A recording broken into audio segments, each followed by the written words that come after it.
There are seasons of joy.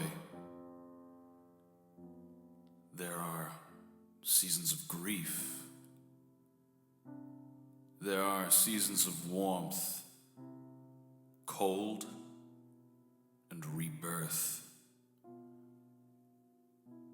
There was a season of dudes. That season of dudes raged.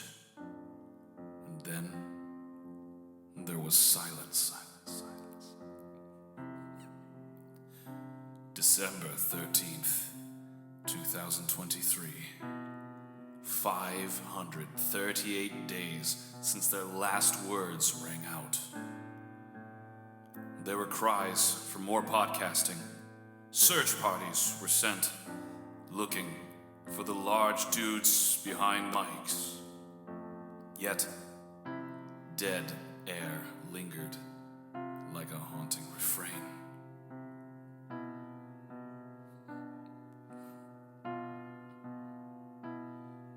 Today, the year of our Lord, June 3rd, 2025, the call has gone out from the depths of the grave, underneath the ash heap of their own laziness. Two big dudes. They pick up themselves, gain the power of 1,000 podcasts to deliver a whole new season. This summer, ready your body, your summer bod, your dude bod. Are you ready? Ready for the return? The return of the great, the very late, two big dudes!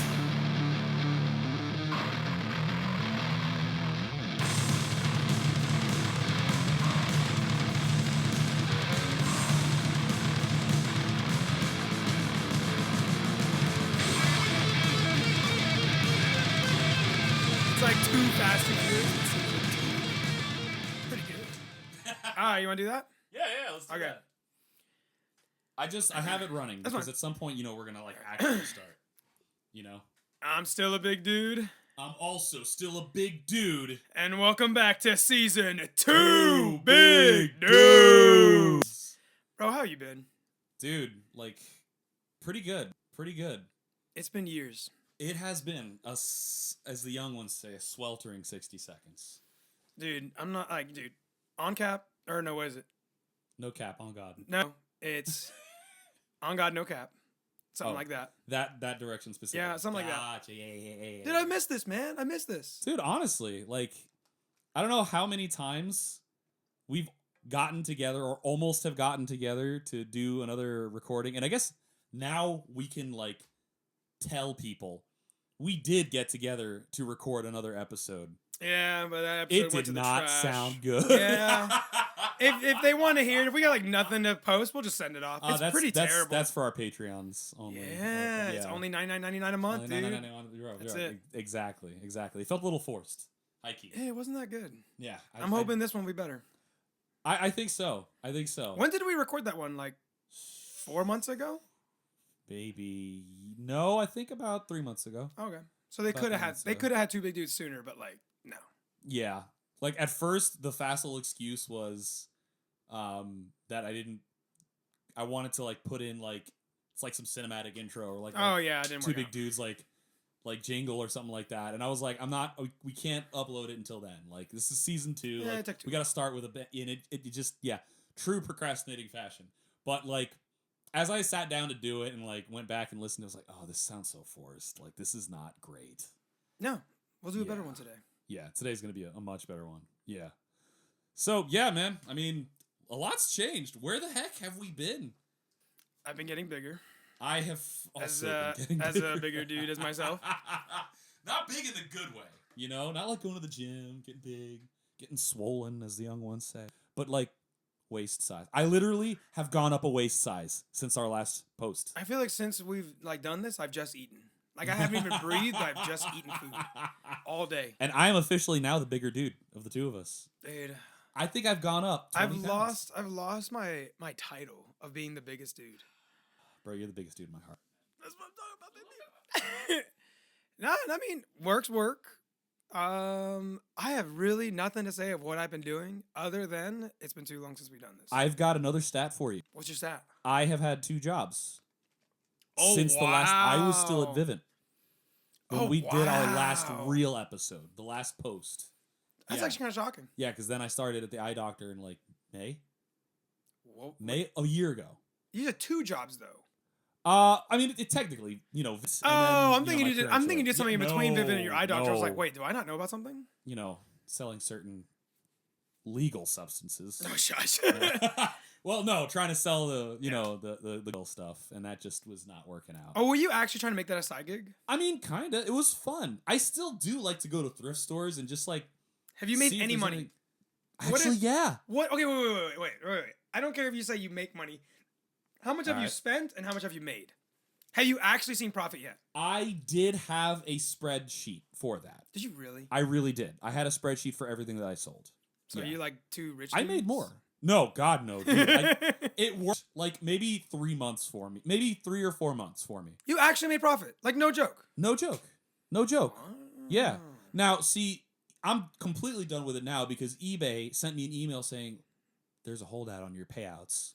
And I'm like, well, what's holding it up? Why? We need your social security number. I'm like, this sounds like a scam. You should give it to I them. researched it. Just give it to them. eBay wants it.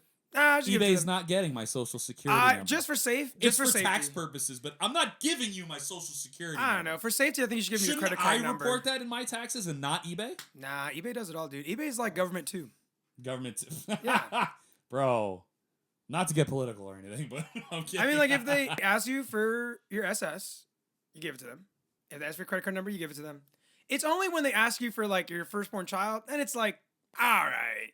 Dude, I'll give him my firstborn child. That's easy. I don't even have one. It's like running up credit, dude. This is why there's no hope for you. You never have to pay it. No hope for you. I can't believe you actually made money on this. I seriously did, dude. So I sold clothes. I also sold some stuff like that my parents had. Like years ago, my parents bought a Ring, quote unquote, security system. So you had the Ring doorbell. It was the Ring, or it was like a wannabe Ring?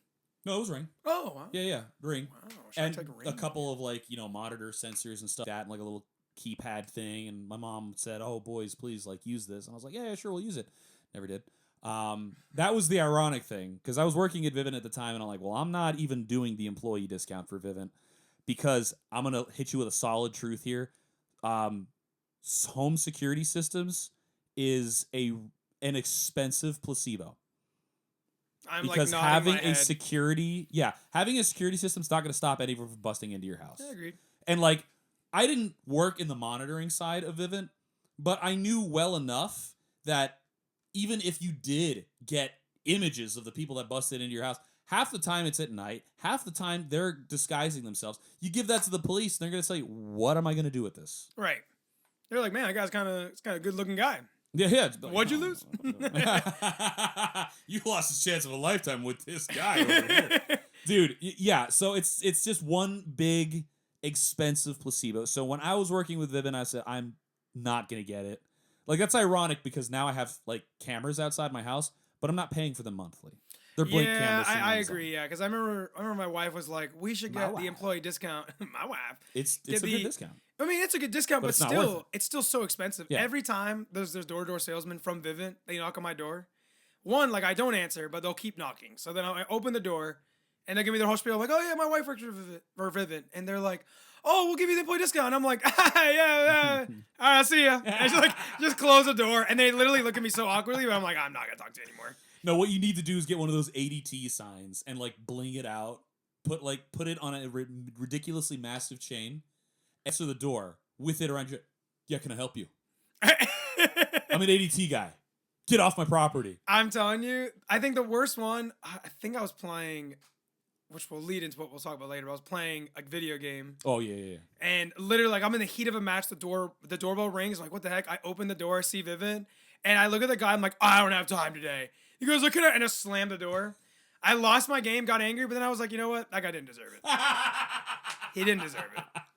I know. Working on customer service, and you worked customer service. I did. Like you when you're on the other side, you really like, okay, yeah, those people, they're just trying to do their job.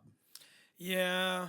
Customer service, you get some crazy I customers. think everybody needs to do their time doing a customer service job. You know, Which, ironically, every job, I think, for the most part, is customer service. Yeah, or but I've some never done variation. what you and my wife have done, which is like on the phone customer service. I know a lot of people that have, but I've never done that.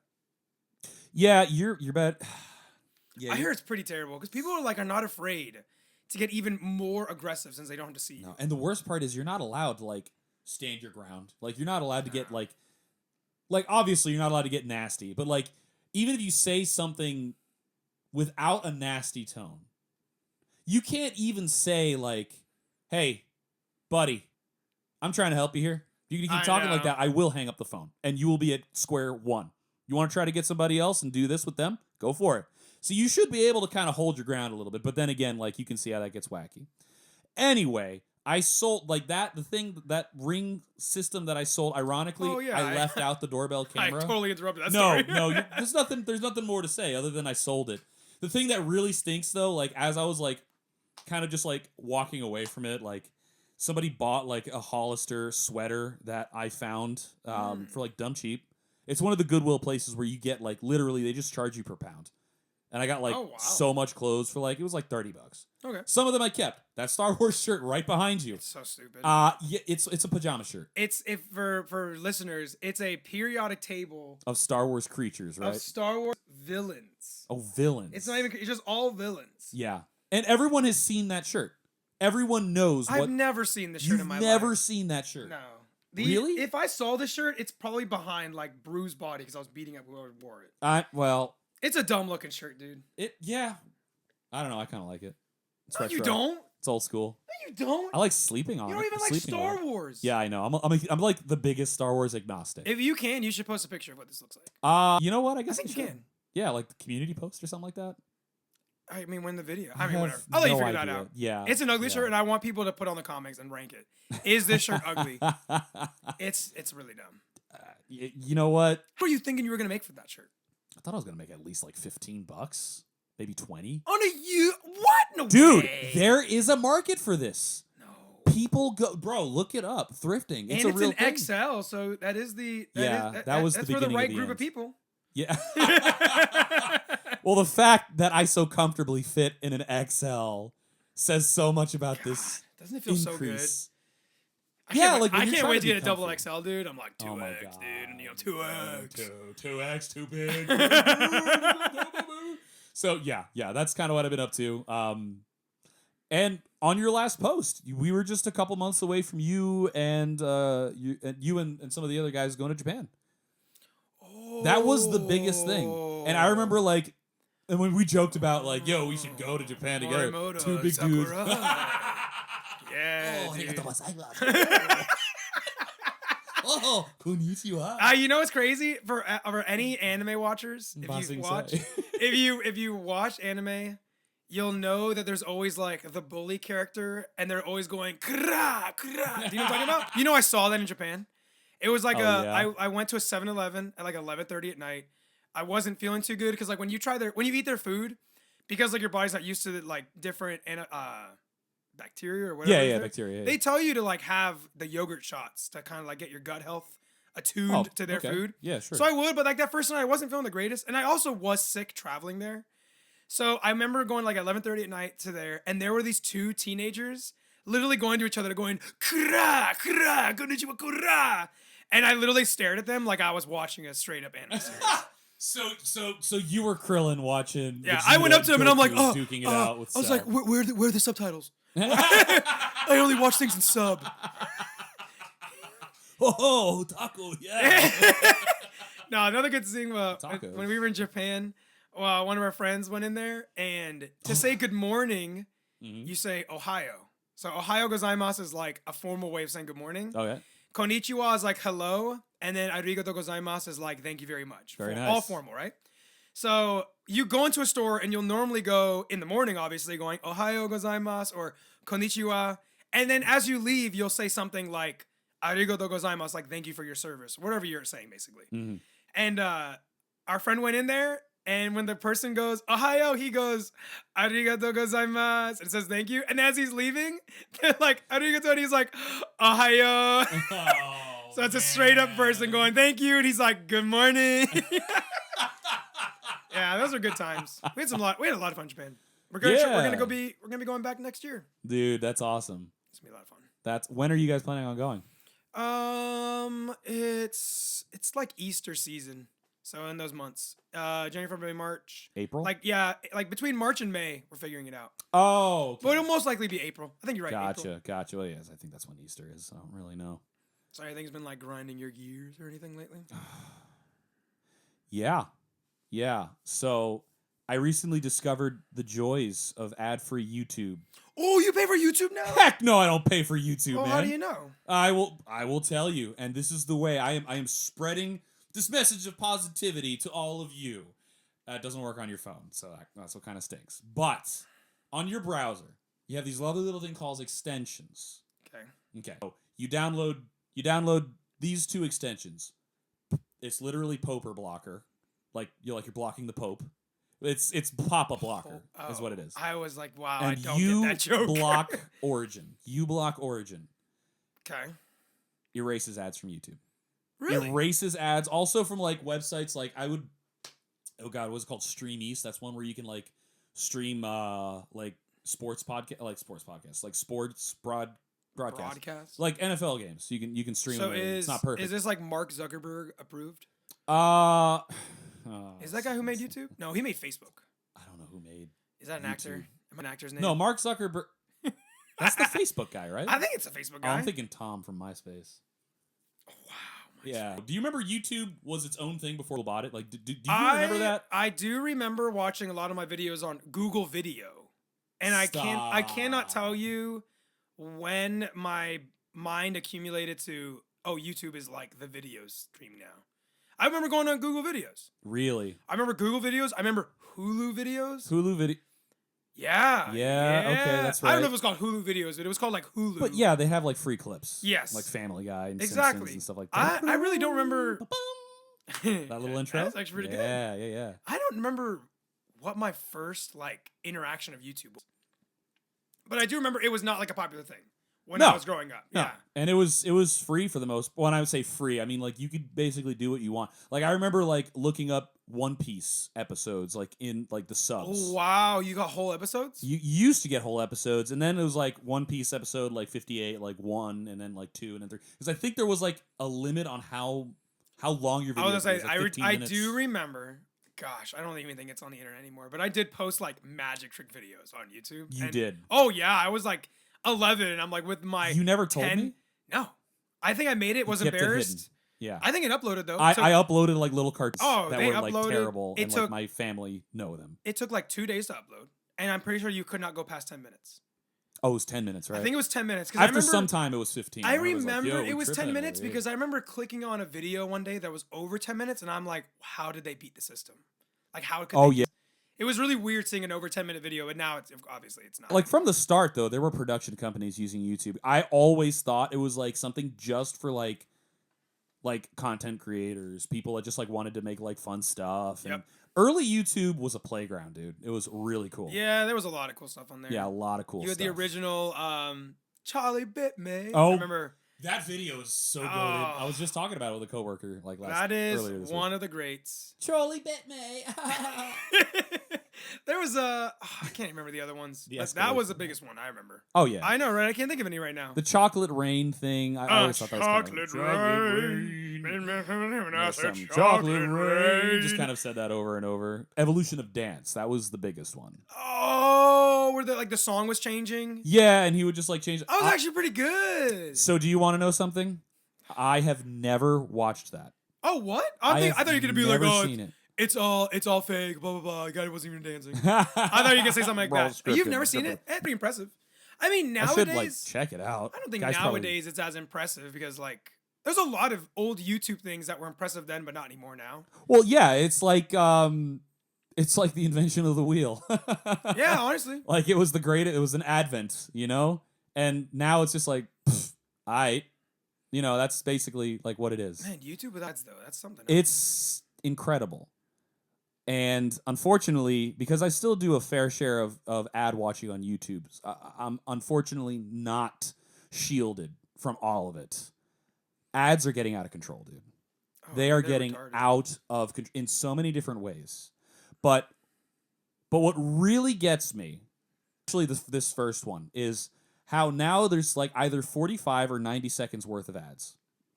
Not that long ago, you would get a 30-second ad of an advertiser, and then maybe like a 15-second of another one to just round it off. Annoying, but it was like TV ads. But now, it's 90 seconds or 45 seconds of like multiple quick little commercials. Boom, boom, boom, boom, boom. And it used to just be like, wait these many seconds to skip. Now it's like, all right, you still have to wait this time out. However, if you want, you can skip to the next ad. Yeah, I know. I was just about to say. It's stupid. The skip button now goes go to next ad, not to video. Yeah, no, it's like, no, you know what I should do is mute the TV and look away, You know what's crazy is if you watch YouTube on your phone, the ads are shorter. But if you watch YouTube on your TV, they'll treat it as TV commercials. Did not know that. And that just ticks me off further. It's crazy, and what's nuts too Totally forgot to cut to the segment, but that's cool. Let's keep on going. Oh, I thought this was the same segment. Oh, I know. It's just I wanted to stop it. This is where you're going to cut. This is why you'll find it by hearing this sound. So you'll see the... I guess it doesn't really help at all. I remember one of Viv and I were watching some YouTube, and an ad comes up, and I'm looking at it, and I was like, an hour and 30 minutes. And it's showing me a movie. It's straight up a movie. It was a movie. It's like a B movie that didn't make it to theaters. If Blockbuster was out, wouldn't be there. It's a random movie. And I remember so stupid. I think I was, because we'll sometimes have like a TV in the background if I'm playing a video game or something, like on my Switch, or she's on her phone. And I'll look up and I'm like, it's been 20 minutes. I'm like, why isn't the video back? Yeah. And I was like, who are these actors on my TV? Dude, that I remember that happening once, and I legit was like, I remember being just so flustered. I was like, that's just ridiculous. It is. There's an exception though. There was one time, and I don't even remember the name of this insurance company, but they made a Florida Man film. What? And I think literally maybe 15 or 20 minutes. It was just a whole comedy about like weird stuff that happens in Florida, starring like the Florida Man. But the whole thing was just one super long pitch for their insurance. And I remember clicking that link, and I did not get an insurance policy. However, I remember thinking, I actually want to have this video to watch again because it was funny. I'll have to show. So I actually, on one of my Google Notes, like I think I have the link to the film. I don't know that they have it on YouTube, but they have it on their website. If it's still up, it's but that's ridiculous. I did not know that. And that is so cheeky, man. That is so cheeky that it's long. Because you're sitting back and reclining. Exactly. Like I like to listen to like video podcasts like in the shower. Yeah. TMI for this TBD. But that's the worst because my Bluetooth speaker is like with me in the shower, but my phone is over there. You can't press skip. You cannot. I have my phone in the shower, and we have like a little resting place. And I'll try pressing skip, but my fingers are wet. So I'm like skip, and like my phone is not registering. I'm like, oh my god! Plastic bag.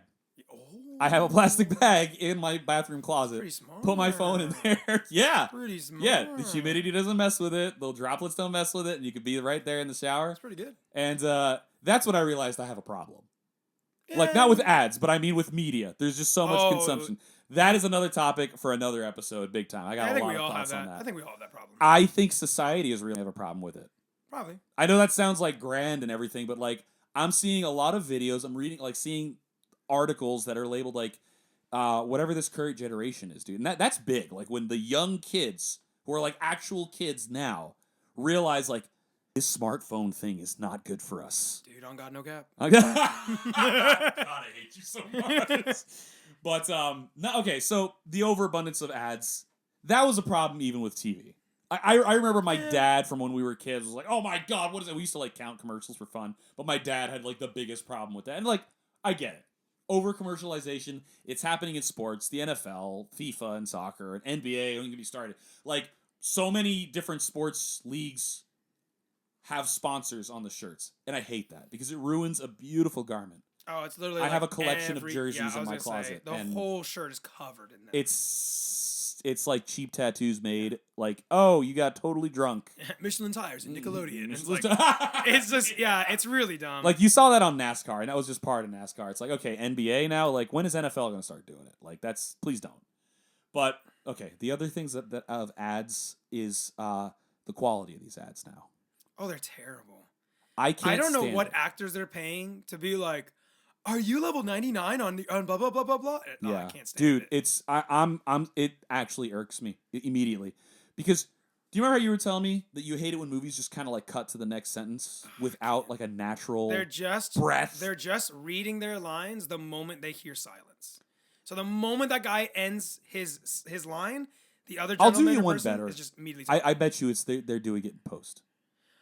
I mean, maybe. I mean, there's just scenes that don't Just look trying like to save time. there's scenes that don't look like they're cutting it, but they're just like, who talks like that? No way. If I asked you how was your day, you're gonna take at least like about 2/3 to if not an entire second to ponder what I just said, think about your day, and then tell me the highlights. But these people are like, how was your day? And they've already basically finished their sentence by the time Yeah. they finish theirs. Makes no sense. Yeah. It's unnatural. And I'm promise you, I'm not trying to stir up controversy, but I remember that happening in some of the Marvel movies a while ago, and that's one of the things that really started turning me off to like. I just it's not a Marvel thing. All movies are doing it now. A lot of them are. Yeah. But I remember noticing that I was like, okay, this is awful. See, my and first not just that, but notice- like every Marvel character is a copy paste of Tony Stark. Don't at me. A lot. Hashtag at me on twitterx.com. .net. I remember my first time noticing it was if you've ever seen the Bumblebee movie. Bumblebee Transformers. Oh, okay. Got its yeah. own I've not movie. seen it, And but yeah. that was the first time I was watching with my wife, and I'm just like, who talks like this? I'm like, none of these people have truly listened and pondered what the person said. They just, for some reason, knew the exact answer to give. Like when you see that in ads, Yeah, that it makes doesn't- sense. But yeah. in a movie, In a movie, it's so different because No. it's like it's. I told you it's like a TikTok sensation where a lot of content creators will record themselves ranting, but they'll literally Just cut cut the every silence. breath they Yeah. take. So if I'm ever saying a sentence and I go and continue the sentence, they cut It's that cut out. it out. Yeah, Yeah, it's they cut completely it cut out. out. But in Yeah. that, it makes sense. It's still annoying, but it's like, you know what, my But within its attention span context. on a YouTube video is so little that I Yeah. understand. But on a movie, or I'm not going on my phone, I'm generally watching a movie at theater. Yeah, when they talk like that, doesn't make sense. yeah, it's a bigger example of how our shortened attention spans are bad. It's just bad. Like in videos, like that's one thing. But dude, a whole movie where you are taking 2.5 hours or less out of your day to sit down and watch that movie. Like, is there any? Do you cram it all in there? But these ads, though, going back to that, like these run and gun ads. Yeah. Everyone knows who that is, dude. Dude, and like before that, it was just silence and like sound effects, like Now it's a guy like going. it's a guy running, and then you hear like like random Yeah. screams and stuff. And now like that's been going on for years, and now the new thing is, wow, I'm gonna play this game that everybody says is I fake. All right, hate it. well now I guess I should I go for an extra man or door guns? Yeah, I'm gonna get another man. Oh, there's another horde coming. Better get up on this. And it's So one thing. obnoxious. It's obnoxious. It's obnoxious. The only people that did it And right. these like hard up actors like Oh, and begging it's- for anything, and it's just this schmuck in his mom's garage with it's his terrible. good looking studio. I'm not gonna lie, good looking mom too. No, I'm just kidding. Not cute. I'm not. That's the reaction I wanted, baby. Like a palm over my head. I'm like, Yeah, come on. no. So it's just I and there's other examples of different ads too, but just enough is enough. You know what's funny? I could say 3 words and you'll know exactly what ad I'm talking about. All right, Raid Shadow. Raid Shadow Do Legends. you remember that was Speaking of that, all today's over. sponsor, Manscaped. Oh my gosh. Manscaped. Yeah, no, those are the only ads that like everyone knows of. It's the run and gun guy that you're talking about. Yeah, Raid Shadow Legends, Manscaped, pretty much it. VPN. I didn't get that many, honestly. You haven't? I really did not. I got so many. Surfshark. No. HelloFresh. Oh, HelloFresh was a lot of my podcast, but not my YouTube. Oh, okay. Well, I think they probably. When it came to YouTube, it was 99% Raid all right, Shadow what about Legends. World of Tanks? You know what I get? Actually, I get Clash of Clans. Clash I of don't get that Really? many World of Tanks. Oh, Are you yeah. serious? You don't remember the that little? Oh, You well, don't at remember least that? they made little animated cinematics. I'll be of honest. that, Every you time know? those come on, I smile a little bit. It's genuinely enjoyable. It's better than a guy going, "Oh man, I'm actually I'm gonna get more guys. Oh my goodness, times two." Okay, but you know what totally fits though, and even though they don't advertise for it, but like Sabaton, the band, yeah. they have like they got like some kind of partnership with World Tanks, but there's like a Sabaton themed tank in there. Are you serious? Yeah, I kid you not. It's all I hilarious. know is I want people to post in the comments if you've downloaded that running gun. Any of those apps. No. And please specifically the running gun game. Running Did you sucker up to get it? What about these other fake games? And I remember when the ads come up, it's like 3D cell shaded like anime characters, and they were always like, the typical like busty anime. Oh, girls. you're talking about like what's that popular one? Not Genshin Impact. Oh, that's the only one I was thinking of. No, it was like another type of game. I mean, they're all over the place. Story wasn't so good, but you played it. I played it for the plot. I promise. Plot, yeah, I promise. My gosh. But so many things nowadays. So many things. I think a lot of things nowadays are lacking passion. Well, you know what? I think that leads into our next segment. I think it does. Passion. Passion. Purple. Yeah. I mean, well, that's what the main episode is all about, because I know video games are on the topic of you and I, and perhaps our listeners. Oh, yeah. But again, we are a positive themed podcast, so we're gonna kind of sandwich this up. We're gonna talk about the good, then the bad, then go back to the good. All right? Yeah. And when the bad is like the meat of of our dish. So yeah. What's the thing? Are you been playing anything new lately? A couple months ago, jumped on that Marvel Rivals craze. Dude, it's a good game. I suck at those games. It is. But I have fun sucking at those games. A phenomenal game. I'll straight up say better than Overwatch. Overwatch has more nostalgia to me, but I'll be honest, man, something about Rivals, playing Rivals, I was shocked of how much I enjoyed every role. And I truly felt that every character was, like, honestly broken in a good way. Like, every character was fun. Wow. That's a good one. What do you rank Old Overwatch? school Overwatch. Oh, yeah, OG. Not what it became, like, I can't even say recently. I never played Overwatch 2, only one. If you had to rank Overwatch 1 from its start to whenever you stop, how would you rank it out of 10? 10 being the most perfect game. A 10? I was addicted to that game. Oh, same, but I don't know if I gave it a 10. I would not give it a 10. You play more video games than I do, so it was a solid 8. Yeah, my rating system is definitely not like as good as yours. I think Rivals is a 9, brinking on 10. And I'll talk more about Rivals when I get into my real banter. Yeah. But that's all you've been playing, just Rivals? Yeah, dude, I'll be honest. I mean, we're gonna get to it in a moment, but like I am. You remember that meme, Return to Monkey? Like the whole concept of like going backwards on the quote unquote evolutionary like ladder or whatever. Like because of the state of video games where they're at right now, and I won't get into it yet, but I've always been I'd rather go back and play something that I know that I like and get more out of it. Okay. But no, I haven't been doing a lot of video games at all lately. Like I downloaded like FIFA for the first time in forever, and most recent FIFA or an old FIFA? Oh, actually the most recent one, and it's actually not even called FIFA anymore. It's called EAFC now because they lost the rights. You know why, to dude? FIFA. Because EA Sports. EA Sports. It's in the game. Gosh, what a good slogan. God, if that guy dies, I want his role because I think I do that really well. What a good slogan. Yeah. But I've been playing a lot of roguelites. I agree with you. There are times I want to play older games, like Game Boy games. I love Zelda Minish Cap, Metroid Zero. Dude, the next thing I'm gonna play is Fire Emblem. For the Game Boy Advance. They're good games, but I'll tell you this. And not on the Switch online. Yeah, I get you. My Game Boy. Yeah, I'll be honest. Whenever I go back to those games, I still enjoy them, but I do see the nostalgia glare goes away. You really start seeing how modern gaming has really made things better. Not on everything, but on some things. No, that was a groan of I agree with you. It really is. It's we'll be talking about later, but Super Smash Bros. I love Melee. I think it's my favorite Smash game. But when I play Ultimate, I still think that game is great, and I agree that Melee's better. I'll go back to Melee and go, wow, is this game, one, amazing, but also terrible. The input lag, The feel of the game, it's different. You're disgusting. Oh, it's still a great game. Get out. No, Get out of my house. Shut up. Right now. It's a good game. But lately, I've been That's playing... a 10 out of 10. I've been playing a lot of roguelites, and I'm just going to quickly rank my top roguelites, and then we'll go into the meat. So, top roguelites for anyone to play. I won't go too deep into it. You need to play Balatro, Slay the Spire. They're card games. Really good online games.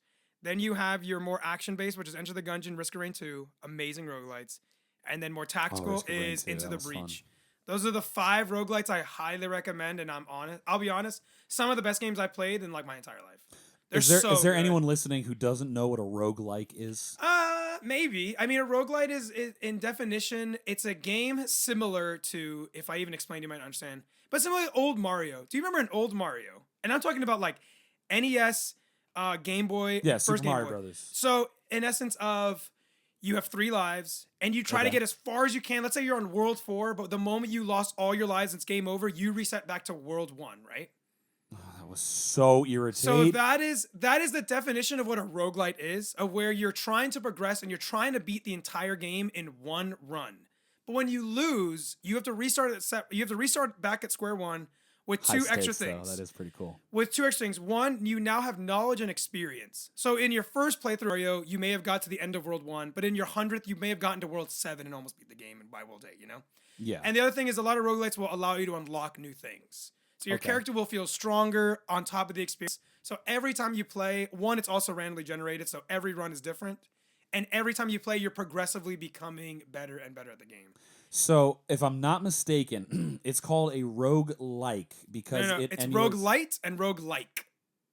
So a roguelike, a roguelike is like, how can I explain this? A roguelite is hardcore Mario, where when you reset, the only thing that you keep with you is your experience of your knowledge of the game. A roguelite, meaning like a turn off and on light or a light version of the game, is where not only when you reset to 0, you have your experience, but you also have these in-game unlockables that you never had before. So technically, you are stronger. So Risk of Rain is which one of those 2? Risk of Rain 2 is a roguelite. Light. Okay. It's a light version of a roguelike. But it got that name because wasn't it that like the first game that was like that was called Rogue? I think so. If you want to be honest, I don't know that.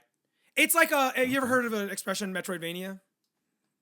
I have not, but I already know what it means. Metroid is from Metroid, right? The 2D Metroid where like you start with your map. None of your map is created, and you're roaming around the map learning it, right? Mm-hmm. And then you have a game called Castlevania, which is similar, but it was more of a it's still a map more combat focused. So when you're looking at the 2 where you have a map and puzzle game with combat, it's called a Metroidvania. So roguelike, gotcha. I don't know where they got the like part. So you like to play Castlevania? I don't know what this is. Stop. I never showed you.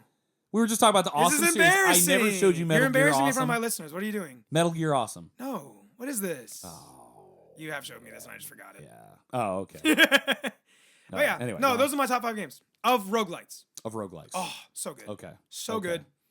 But you see, every game that you just mentioned, though, if I'm not mistaken, correct me if I'm wrong, made from like a smaller studio, right? All indie games. Big studios have lost passion, and it's all about the money. I have nothing good to say. Yeah. I am straight into the criticism. No, I think you're right. This, and I'll give you an example. Remember I told you that I picked up FIFA for the first time in years? Oh, that's all right. No, so FIFA, I just want to play a few games of soccer on the field, okay? And how can you mess that up? Well, by making the game too realistic, not improving it over the years. Yep. Madden, that's been a problem for Madden. That's been a problem for FIFA. And for so many of these sports games, they like really focus on the hyper-realism. Those games, EA Sports games, really died in 2008. Like, that was the last of the good ones. I'll take your word because I don't really play sports. But the problem is, so when you decide, someone like me who hasn't played FIFA in years, I got a soccer fix, okay? Big on it right now. My soccer team, Inter Milan, is going to win the Champions League on Saturday. I will hang myself if they don't. We'll get back to you next week on Two Big. It might be on One Big. Exactly. But like, so I'm on a soccer kick, and you know what? By now, the 2024 or 2025 version of the game is probably like dumb cheap, and it was $25. No harm in this, right? So I download it. The game is fun. It's not so bad. I remember it being a lot of fun. how can you mess it up? So, could you imagine playing an old sports game and maybe having a handful of teams that exist in that league in real life, but they're not in the game? Wait, what? So, we have gotten to the point now where things like that, teams having exclusive rights deals with certain companies. So, before EA became like the main sports thing, especially for football games, you had NBA, like NFL 2K5. You had ESPN like countdown. You had different types of hats being thrown into the ring so that there could be a true competition. Yep. EA was like, okay, NFL, we're doing an exclusive deal. So it makes sense. Now you have licensing rights to everything there. Arguably, no, that's not good for the growth of video games. We've been stunted for 15 years. But we're at the point, dude, where different teams don't appear in these games. That's kind of crazy. So my team, Inter Milan, signed a license, like an exclusive license for this other game, this other soccer game that's owned by Konami. Was previously called Pro Evolution Soccer, and I think now it's just called eFootball. Okay. So in FIFA or EAFC, the one run by EA Sports, they still have the same roster of players, but they can't use the logo. So they've had to change the name of the team. So imagine it being like with the Miami Dolphins. It's not called. They can't legally be called the Miami Dolphins in that game. It's literally like South Florida Sharks. Oh. And they have to change the color scheme and everything. I'm like, That's really dumb. And it's like with multiple other teams too. And initially I'm like, okay, it's whatever. Like, whatever. But I just remember thinking to myself, like, this is ridiculous. Because of money, these games are completely fragmented now. Even something like not being able to play against, I was like, okay, all right, you know what? This is ridiculous. So I went and downloaded an eFootball, the one with internet. Okay. And there's a handful of teams, and I looked it up. And they said, oh, yeah, they got licenses for all the clubs. I was like, all right, FIFA, you're out. eFootball, you're in. The controls can't be that different or whatever. They lied. So most of the teams are generic. You get one or two like mainline teams. Like, this is ridiculous. It's not fun. It doesn't even feel like real life anymore. And that really ruins things for me because it just highlights how video games are no longer passion projects anymore. Oh, no. They put out the same swill every year, and it's either heightened graphics or just like improved mechanics or this and that. But the passion's been gone for a long time. Not just with sports games, but with regular video games. And I was a big Nintendo kid growing up. Still to my core, I am. Nintendo used to be the innovators, bro. Not anymore. They used to be the innovators. It was, okay, you know what? Like, affordable gaming. That was GameCube's innovation because it was $100. It didn't have online play. No. It didn't have I still DVD think best Nintendo system to date. Honestly, yeah. GameCube's my favorite. GameCube's the best one. 100%. For us, anyway. The games, anyway. And then the Nintendo Wii came out. And that was revolutionary. That was the code name for the system before it was the Wii. Did you know that? I did not know, but I just know that everyone... And the GameCube was the Nintendo Dolphin. Well, everyone wanted to get into the Wii era because remember PlayStation Move, Xbox Connect. Oh yeah, terrible. They were just trying to go right. And Sony's version was the worst attempt because it was literally like, we have PS Wii remotes with a giant glowing orb. Oh my gosh, it was so dumb. At least the Kinect, they tried to do something different. Kinect was cool. I remember my friend Danny had the Kinect, and it was interesting, but it was like janky. Like the Wii was jank, but it was acceptable jank. Does that make sense? You know how I explain this is explain jank. If I was gonna play the PS Move, which I did, and the Kinect, I remember the Kinect and the PlayStation had Star Wars-esque games where you felt like you were wielding a lightsaber. Okay. And it felt jank because like one, it was clunky, it didn't feel smooth, and when it didn't feel smooth, it didn't feel good. But the Wii was also jank. Do you ever remember playing Wii Sports, like Wii Baseball? And at first you would swing your whole arm, but then you later learned you could just flick the wrist. But that jank is acceptable because you're like, you know what? This is good jank. Yeah. That's what I mean by that.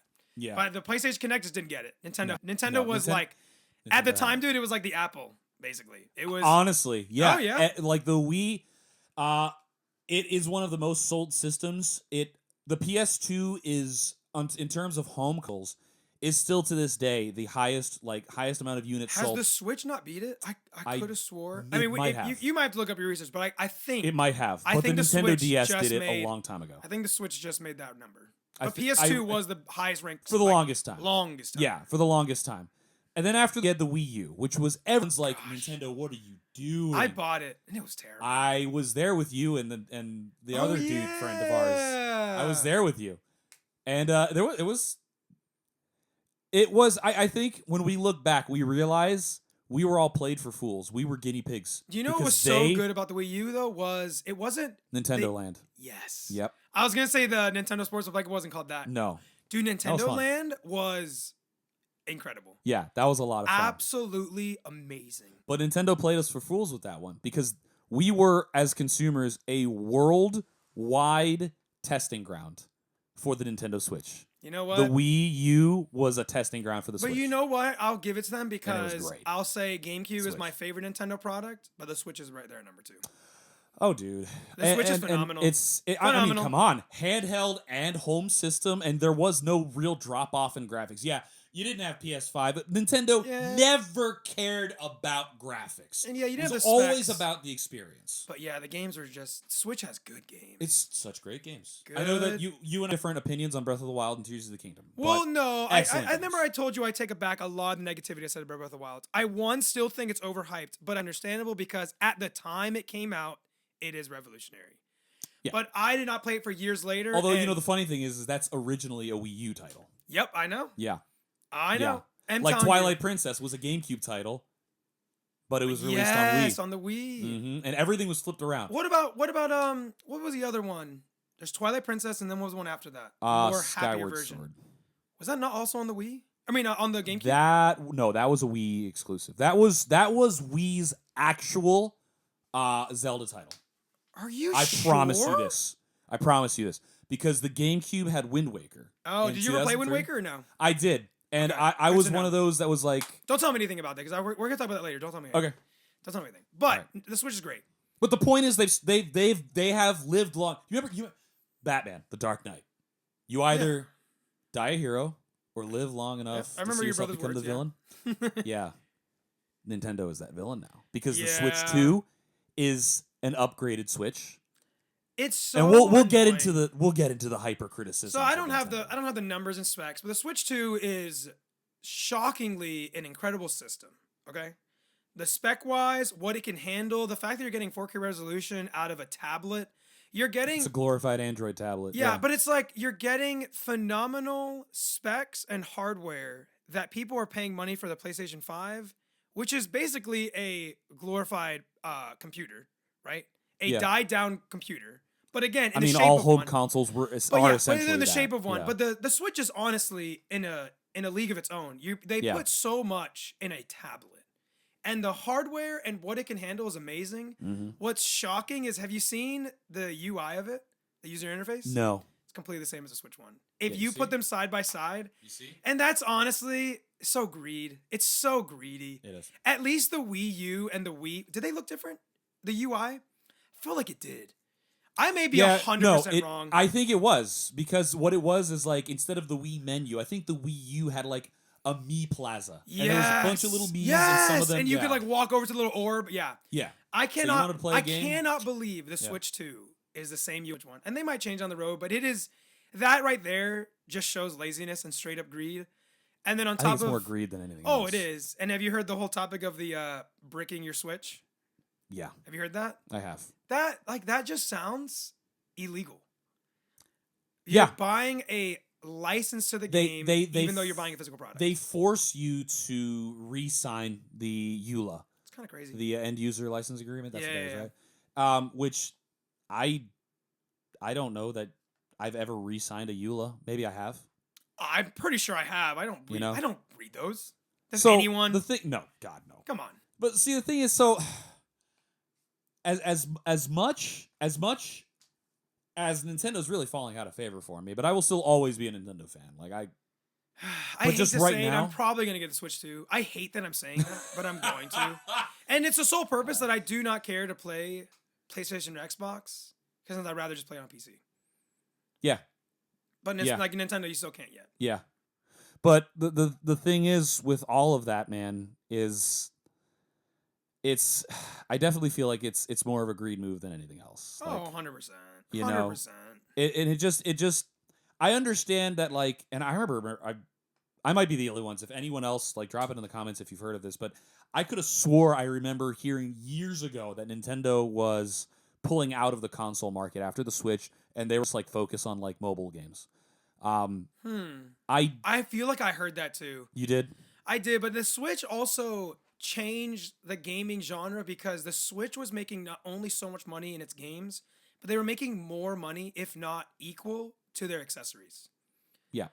Like the Switch is the only place, or Nintendo, I should say, it's the only aisle in Target where you don't just see an aisle of games. You see an aisle of games and then half of it is accessories for your Switch. Yeah. That everyone buys. Yep. And they were making tons So of money. there you go. The money is not in the video games anymore. It hasn't been. Yeah, It's not in little much. things like accessories. Now, going back to the bricking thing, I understand that.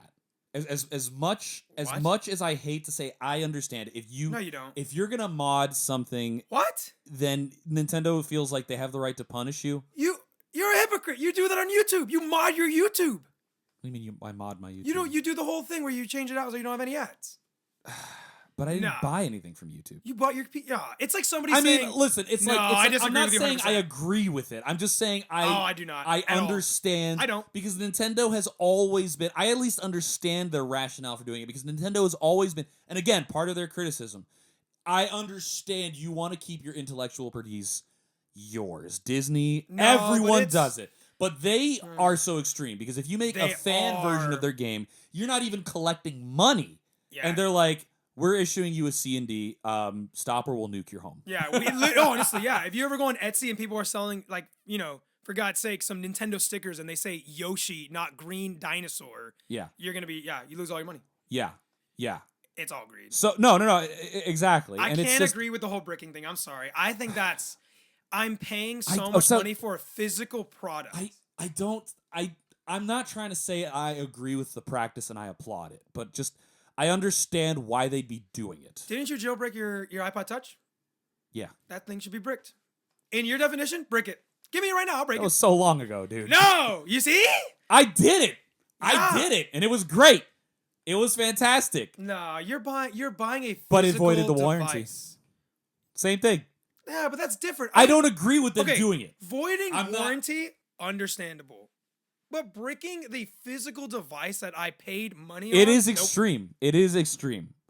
I'm just saying, like, I don't applaud it. I think it's I think it's ridiculous. I do understand why they're doing it, but I don't applaud it. I think it's terrible. just they're digging their heels in a big, like, a big so what to their fans. Like, we've been your loyal supporters for years, and like we don't I feel like Nintendo fans. So here's something that I think I agree with, but you don't. Okay. How do you feel about Nintendo no longer, I believe this is true, but they're no longer making physical games? I hate it. No, and that's the thing. They punish you for wanting to buy buying- the yeah, physical exactly. games. $80 to buy the digital copy. You're just but buying $90. the box. You're buying just the box with the art. Because Yeah. it comes with a code. Oh, dude. And you know what? Games back then, you used to get the little instruction booklet. Okay, you know what's mind-blowing is if you buy a Switch game today, there's nothing. There's clips though. There's clips on the box that shows Yes! what's supposed to be there, and there's nothing Yes! in there. It's kind of shocking. Bro, when I was a kid, I wasn't allowed to play video games during the week. Okay? Like, Okay. it was just the weekend. But I would love to go through the instruction booklet and read the info that's in there. And sometimes you get, like, in older Nintendo games, I'm talking, like, way before my time, in, like, the Yeah. late 80s, like, there was, like, lore stuff inside the booklets. That's how part of the experience Oh, was. yeah. It was. For how much I want to call you a nerd, I did the exact same. Dude. Oh, I did the exact same thing. Yeah. It's really shocking when they don't. Again, dude, there's just no more option in this at all. So I do not mind. I haven't bought a physical game, and I can't even tell you how long. Because of two things. I don't know anyone who is borrowing games anymore today. I don't know anyone. I haven't even met kids that would be like, oh, let me borrow that game and add it to my... They don't. I think in general... Didn't I borrow Odyssey from you? I did. Yeah, but you're different. You're different. You're special.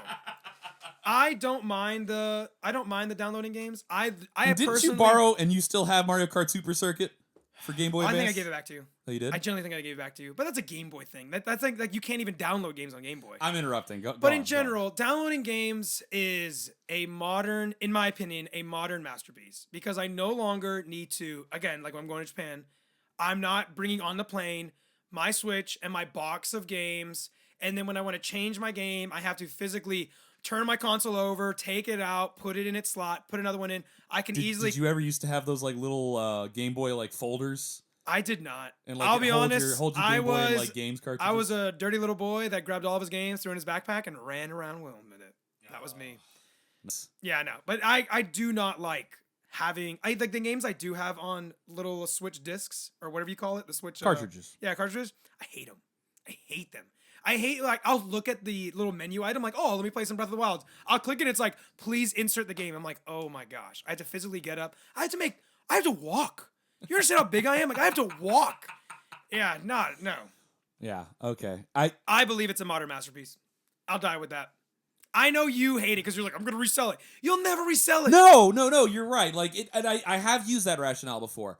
If I want to resell it, I can. But you won't. But look behind you. Do you see those physical discs that I've bought, the books on top of it? I like having something, a manifestation to show for of my collection. Just keep your Switch on. You can keep it right there.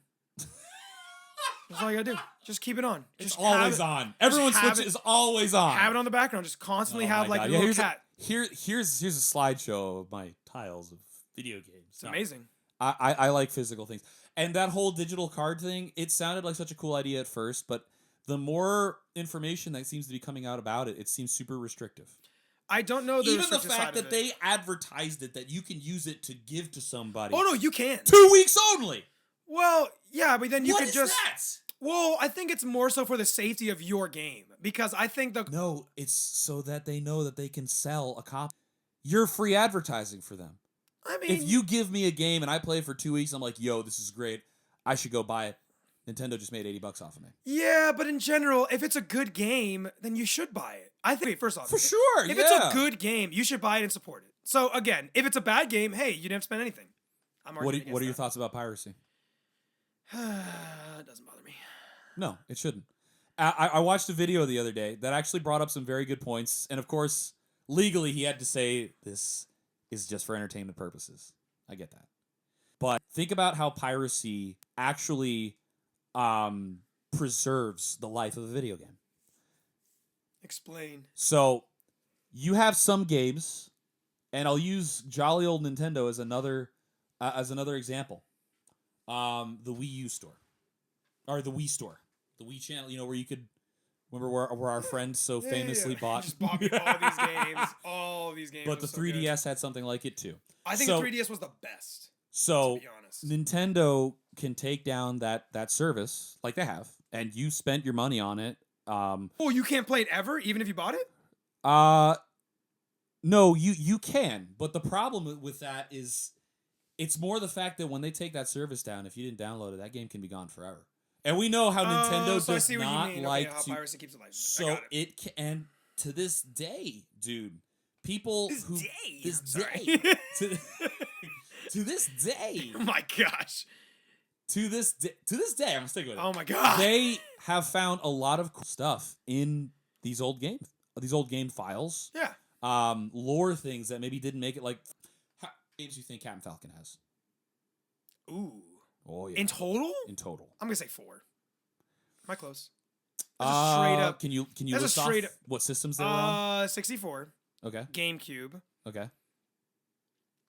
NES. No. Close though. So F-Zero. Okay, there's F-Zero GX, which is GameCube. I'm pretty sure. Yeah. The G for game. Yeah. Yeah. For GameCube. Game X. Yeah. So he's had a couple. And that's those games where there isn't like an intrinsic lore. But fun fact, did you know that Star Fox Father is technically in one of the F-Zero games? No. Yeah. So there's a character who looks Star Fox's dad? but he's a human character, but his name is James McLeod. That's so Nintendo has come out and said, like, Yeah, canonically, that's not his father. It was just a cool thing we put in the game. That's pretty cool. I'm not But gonna like, lie. there's a whole lore behind the F-Zero, what it is, and the biggest one was the one that came out for GameCube, because you had like a whole like, basically, if you put all those cutscenes together, it's like a movie. And the cool thing is, you know that Sega and Nintendo worked together on that one.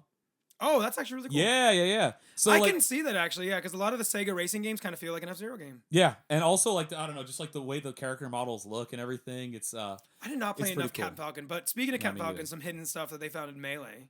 Do you know Okay. that Captain Falcon has nipple physics? Do you know what that even means? Do you even know what that means? nipple physics. So I mean, there's- they highlight his. Well, the nippies thing is, big, there bro. is. Oh, if anyone doesn't know who Captain Falcon is, he's a really buff guy that wears like a skin tight like coat, right? And he's a racer. But in the Super Smash Bros. Games, he's like a melee fighter. Okay. And to also So- add to his hypersexualization, if you want to call it that. Yeah, but in Brawl, general- you remember they added it. I don't remember that. Oh, they called him Captain Bulge. I did not know that. Oh, but in yeah. general, in Melee, whenever you pick your character, you can choose to change your color. So you can have a red and black Captain Falcon, a blue and yellow, a pink and white. You know what I'm talking about? Yeah. So people went into the files of the command prompts, Yeah. everything. And they found that for some reason, Captain Falcon's the only one. Depending on the skin you chose, it's literally called something nipples. And depending on the skin you chose, gave a different smash direction of your smash. So if you chose green Captain Falcon, you get the closest thing to a Falco down smash. Or down air, sorry, down air. Dude. It's pretty cool. No, you're right. So you know me. I'm a Falcon Yeah, you were a main. Falcon main, yeah. I've been for years. And I remember, I never, like, the green one was the worst one, but now I'm learning that was obviously the best one. But I remember there were times when I was like pink, when I'd call him... Pink is the worst one. Okay, that makes sense. Pink Because is there would the be worst times one. where I hit down and it would go up or like Yep. sideways. Like, what the heck just Isn't that kind of crazy? That's nuts. But I remember hearing about something called the nipple spike. Yeah, that's it. Yeah. Yeah, what- you know it. Pretty cool. That's nuts, dude. That's crazy. Yeah, it is fun. I mean, piracy is illegal, but it's still, like you said, it does extend the life of the game. All right, so here's an ethical question. Piracy is theft, right? Agreed. What are you stealing? I mean, you're technically stealing Is property. are they are the companies like Nintendo? What saying? I'm saying, does Nintendo lose out on money? Do they lose money? Is money deducted from their big pockets? I mean, no. Not in perhaps terms of not. one video game. I'm not talking about like, are they Yeah, missing but it's 60 not bucks? really just one video game. Like, you have to understand, there's billions of people on this planet, and most, if not hundreds of thousands, are pirating. So the funny thing is with piracy, and you're right. You're right. I'm not advocating piracy at all. Right. However, you can make the argument that if someone decides to pirate a game, in Nintendo's eyes, they've never bought their game. If they pirate a game, or if they don't pirate a game, they still have not played that game. Well, you're not stealing it from Nintendo. You're most likely stealing it from the publishing factor. So in board game, okay, because I play a lot of board games and I know the factory of the board game thing. If I'm a game designer, where I make my money is selling it to a publishing company who's going to publish my game. For instance, I make 1,000 copies of a game. I have sold 1,000 copies and I have taken money in. Now that publishing company needs to resell those games, most likely at a higher price. And if you pirate it from yes, I'm not you're not stealing any money from me because I've already made the money. But from that publishing company, yeah, you stole it from them because they would have sold you the game, but they didn't. The logic makes perfect sense. So Nintendo, yeah, is not. Is it the same for video games though? Do they have? I believe. Publishers or- well, I not don't know a if it's publisher, but, like- publishers, but I don't know what you call it. But I believe it's the same concept. Nintendo's gonna make their money no matter Yeah. what.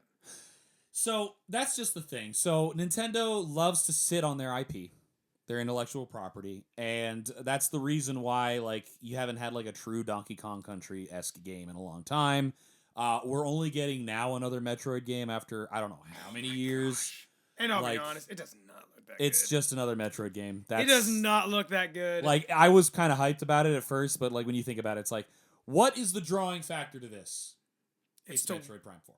That's what it is. Like, so they love to sit on their IP like that, and people want more Star Fox games. People want more F-Zero games. They really? want. I do not want F-Zero. So I'll be honest, but like I gotta take this. You can't hate on Nintendo so much because Nintendo has brought in some new IP that's pretty amazing, aka Splatoon. Splatoon's Splatoon's awesome. True. Awesome, tried and true Nintendo product that is phenomenal. Yeah. Absolutely phenomenal. No, and I'll make it clear. I don't hate Nintendo. I hate what they're doing. I hate what they're becoming. Changing the price of the game is kind of crazy. Changing the price of the game. Like, I kind of sensed, like, you remember the meme, you remember, my body is ready. Reggie Fils-Aimé. I don't know who it was, but I know the meme. When he left, I kind of thought, like... Oh, Reggie! Yeah! Big Reg. Yeah! Yeah. And, you know what Nintendo... What they're Doug Bowser, that's the new president of Nintendo of America. That's what Reggie Fils-Aimé was. Yeah, Doug Bowser. And ironically, there's another guy with the last name of Bowser who is actually serving jail time because of like basically how he was like sued by Nintendo. Like he served jail time. Oh no, because he was doing some illegal crap. Oh, gotcha. Like got it. pirating gaming. And like the worst part is he wasn't doing the actual pirating. He was just kind of like being like the IT guy of that hacker group.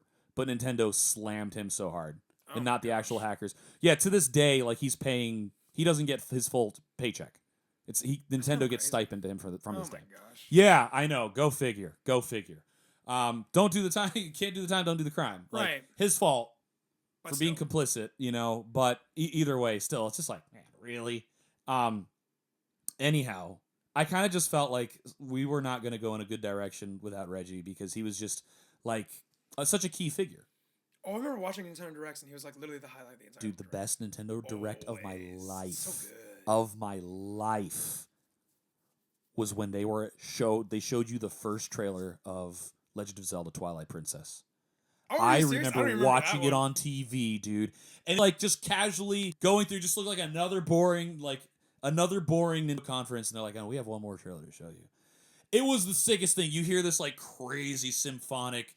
Like this warrior type music and like these like words that would appear on the screen and like showing this new dark Zelda that we didn't get. Wind Waker.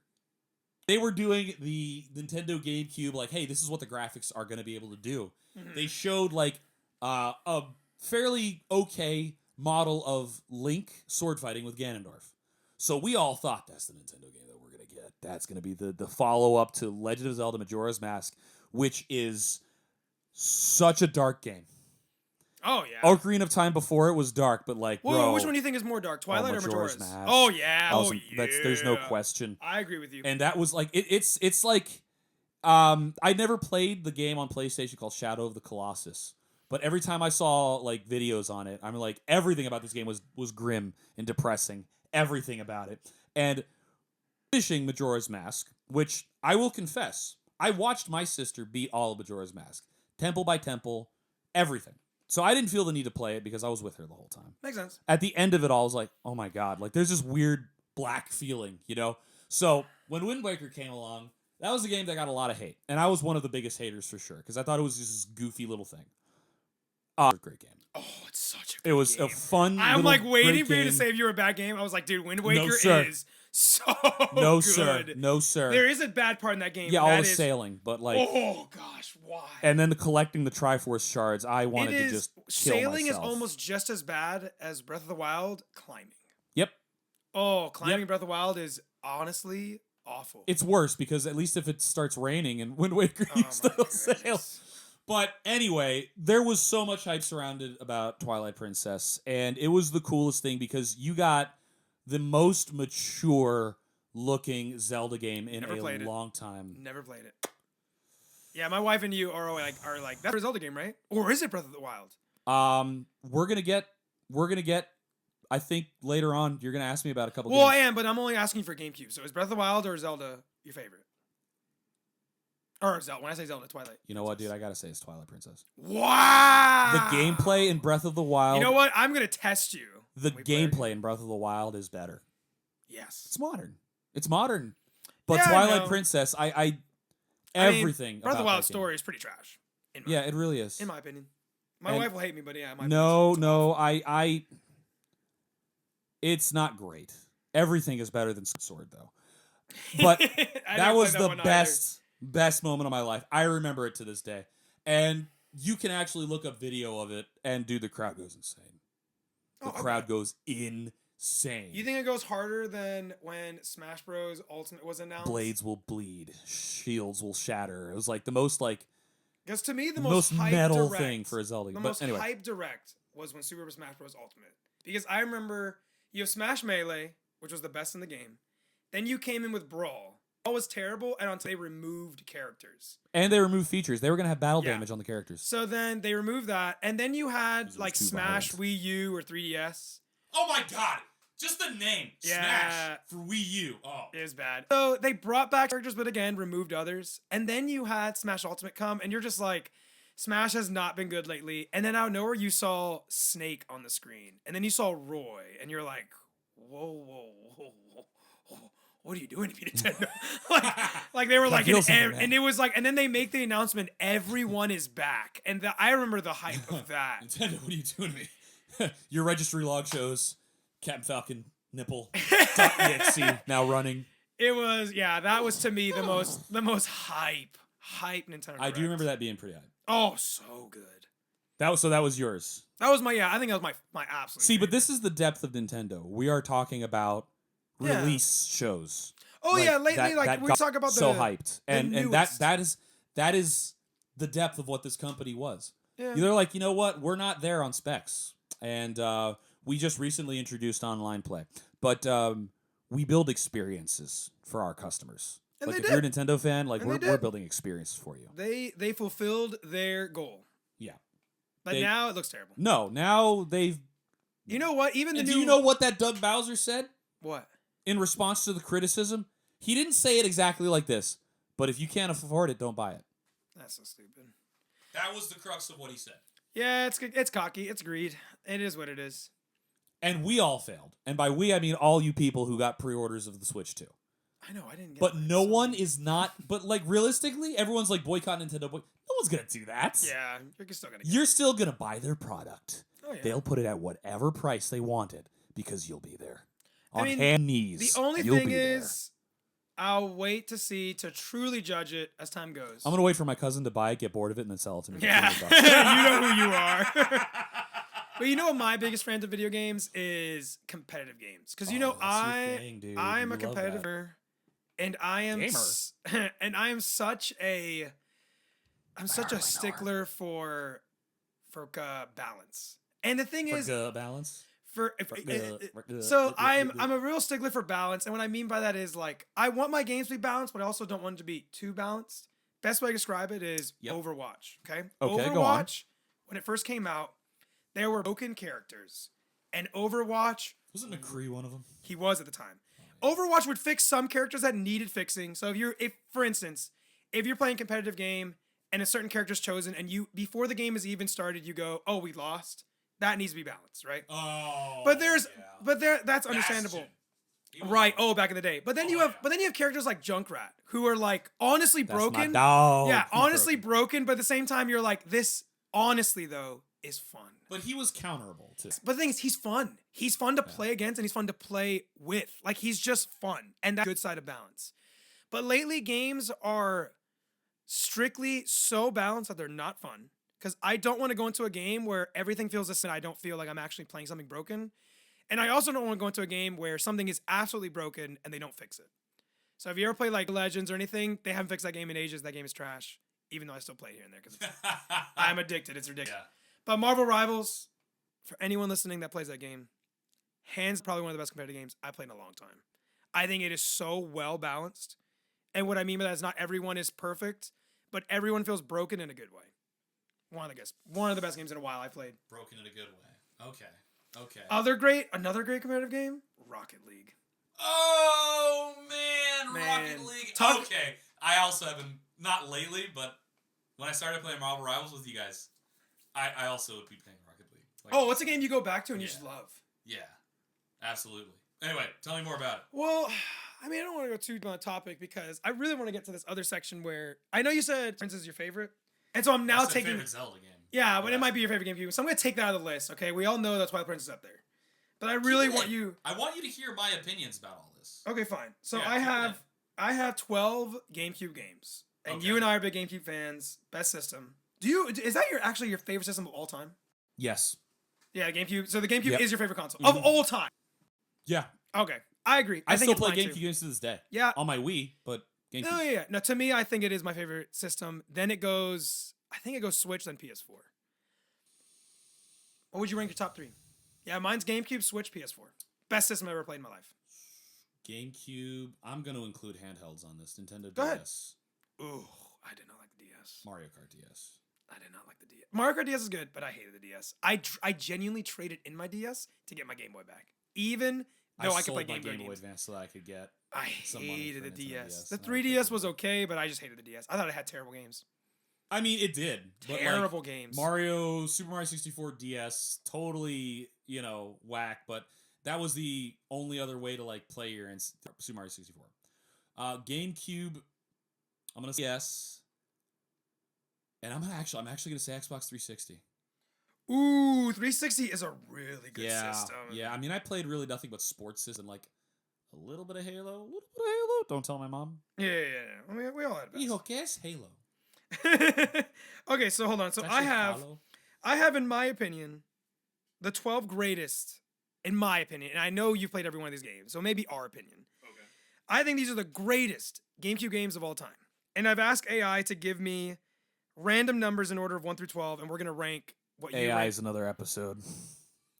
Yeah, where I think we think very differently on it. But I later. do. Okay, first off, these are the games as follows. Okay, we Okay. have Super Smash Bros. Melee, Okay. Mario Sunshine, Super Mario Strikers, Metroid Prime 1, Zelda Wind Waker, Zelda Twilight Princess, Bomberman, Pikmin, Paper Mario, Double Dash, Mario Kart, Star Fox Assault, and Majora's Mask.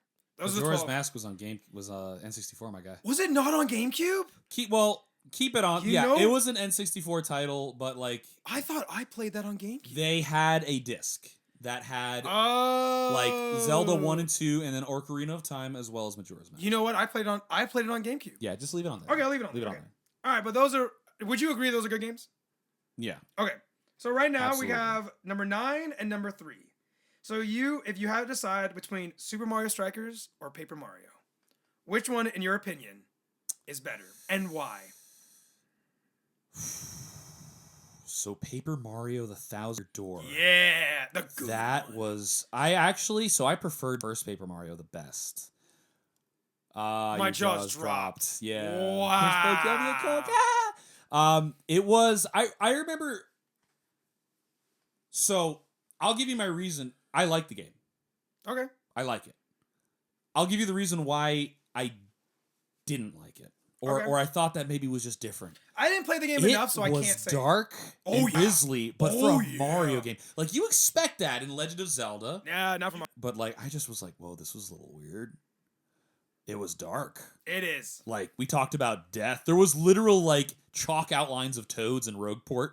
It was. In the Japanese version, there was like random bloodstains all over the floor. It's a good game. Like, literally, you fought a 1,000-year-old bad guy who, like, when you were about to defeat her, literally sucked life of half of the crowd. I'm just like, Wow. I don't know why I didn't focus on that part, but I was really young when I played and it. she literally like killed her main underling like right in front of you like nothing, like he was nothing. She like snapped, so he basically decapitated him because like his body disappears and his helmet falls to the ground. That's crazy. So Then you got Super Mario Superstar- Strikers. I know you got a good pass with that game. You got some good memories I go of that further game. back for sure with Paper Mario because that was towards like the. Are you saying earlier Paper years. Mario trumps Strikers? No, for me it's. You gotta pick one. We can't take too long on this. No, you're right. We can't. I'm gonna go with Mario Strikers. Yeah, I figured you would. I mean, Soccer and it's Mario and it's just this. But it was obtuse- good. It was such a great game. And It like, still is. And for side I characters, whooped one of our friends who's listening. Yeah, you know it. Yeah. I destroyed you. Yeah. The Strikers is phenomenal. It's probably, I think, in my opinion, it's the best Mario sport game to date. Ooh, debatable, but go on. What do you think? Tennis? It's not on your list. No. Super Mario, Mario Brothers, the baseball game, All Stars. Ooh, Dude, it's I played it a couple times, but Strikers was the better. dude. You can mix and match. You had a draft. Like you could match up your team players by chemistry, and like basically make. If you knew the combinations, which I did not know, I didn't want to look any of that stuff up. Because like, if I don't do it, then you know. Oh yeah, game was a lot of fun. And they had like the mini games too. Video games today don't have mini games. Okay, so I'm going to tell you I did not put Mario Party on this list because I think that game is terrible. Mario Party 2 is the only Mario Party I care I know, about. and I figured you didn't care either. Mario okay. Party 3 is So now we're on to the second stage. Okay. With number 1 and number 8. I think I already know the answer to this, but what do you think is better? Super Smash Bros. Melee or Pikmin? And Pikmin 1 and 2.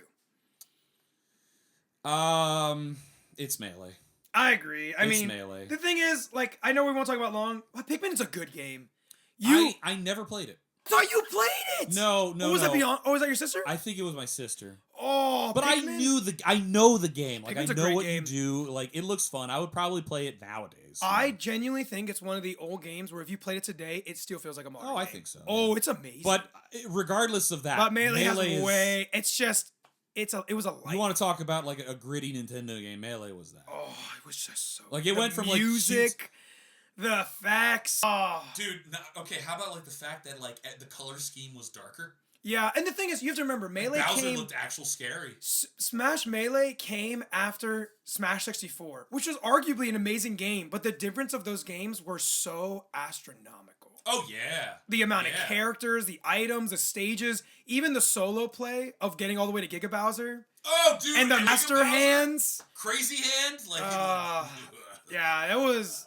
It's a perfect game. Yeah. I genuinely think if this was my list, that would be my number 1 game. But I don't think it's yours, and I think we'll figure that out because at the end of this, by the way, this will be definitive, set in stone, your favorite game, and you can't change it. Okay. Wow. All right. Okay. So we're in number the next one are 5 and 6. So number 6 and 11, Twilight Princess and Star Fox Assault. It's not a contest. Twilight Princess. know. For me, it's Assault. Oh my gosh. Do you remember some? Yeah, I remember you sniping me endlessly. Oh, do you remember how fun? You were so friendly. How fun that game was. Like, we would try to team up on you. Like, oh yeah. Realistically, it was like I remember I would tell him like, dude, like you and I, he's waiting for us to kill each other, and he's gonna pick off the winner. Like, let's throw in together and destroy him, and then we'll try to kill each other. It didn't matter, dude. Star Fox Assault was just... I mean, for a GameCube, you have to remember, GameCube wasn't your normal controller. Like, you didn't have 2 analog sticks. You had a C-stick. It wasn't like an analog stick, but something about Assault was so good. Yeah. You got to give it credit. I do agree. Like, if it was my list, I would choose Assault because Twilight Princess wasn't my thing. I never played it. Yeah. But a Star Fox Assault was still pretty How was the story mode in that game? Oh, awesome. So awesome. There were times you would like be going into a city with a huge tank and the Star Cruiser, whatever they called it. The X-Wing was that thing? the game where you could exit the vehicle? Yes, that was when you could jump out the plane and be on the ground. And you could, it was such a good game. Oh my! Honestly, that's probably another game. You would definitely feel the older aspect of the controls, but the actual concept of the game, awesome. You know what's another good ranking thing for another time? Like rank controllers. Yes. Yeah. We'll talk another time. All right, next one is 7 and 8. Number 4 and 10, Metroid Prime. And Double Dash. That's an obvious one. Yeah. That's an obvious one. Because you can play Mario Kart Double Dash with, at a party with a group of friends. You can't do that with Metroid Prime was good. And like I know we earlier were like, oh, it's not that good. At the time when you play it, it's a good game. Oh, dude. The graphics for the GameCube, breathtaking. The world, awesome. Boss fights, awesome. It was the backtracking, that was terrible. Well, that was a big thing with older video games. But Metroid Prime. Ooh, Metroid. I got lost. I can't even tell you. I would walk in a straight line, and it would be like, you need to turn around. I would turn around. It's no longer a straight line. It's a whole maze, and I'm like, what happened here? Yeah. I don't know where I am. I don't know what I'm doing. I gave up. So Metroid Prime is one of those evocative games because it made you feel. Yeah. It made you feel how alone you were. It was really cool. There was no intro sequence. It was Samus landing the ship. Boom, there you are. No story, no background. You're going to figure it out as you go along. But I remember playing that game and like feeling alone at all times. I wouldn't play that game unless my sister was with me. Because I just felt, not scared, but alone. It was still a good game. It was but such Double an Dash, unwelcome feeling, but it was one of those like, but this is great. Yeah, but Double Dash is honestly... I'm very surprised more as we go through the list, as we like constantly rank down, because Double Dash is amazing. Oh, yeah. You know what I mean? All right, well, let's go to the next one. I think the next Mario Kart. I actually think this will be the hardest choice of the first tier. Okay. So we're in number 9 and 10, I believe. Yeah, 9 and 10, 5 and 12. So you have Zelda Wind Waker versus Majora's Mask. This is a tough one. I have my answer. Oh, man. I'm just going to say my answer because I know you played it more and you're more of a Zelda fan. Yeah. Wind Waker's better. In my opinion, Majora's Mask is a special Zelda game, but Wind Waker was breathtaking. Yeah, I'm gonna give it to Wind Waker. It's so good. And the story in Majora's Mask, 1,000%. Yeah, it's better. It's not. You know what? I'm not even gonna. You're say not saying the other 1,000%. one's bad. It's just one is a 10 out of 10, one's a 9 out of 10. Yeah, kind because of like when Wind Waker, you got like hours into the game, like when you really realize what was going on here. Like, I won't get into like Zelda timelines, and I'm not like. Yeah, no, don't. I'm not, but like that game is important in the story, and like the fact that you fought like at Ganondorf. Yeah. But like he was a solid Ganondorf iteration, like with motive and everything. But the thing is, there was something that drew you to Wind Waker. You know, the bright graphics, the joviality, you know, and it was fun. The fighting system, the engine that they used to develop the fighting system in Wind Waker, they used that and expounded on it in Twilight Princess. Oh, I didn't know that. Same fighting system. It's a good fighting system. And it's that's what also again adds to, you know, the grandeur for me of Twilight Princess.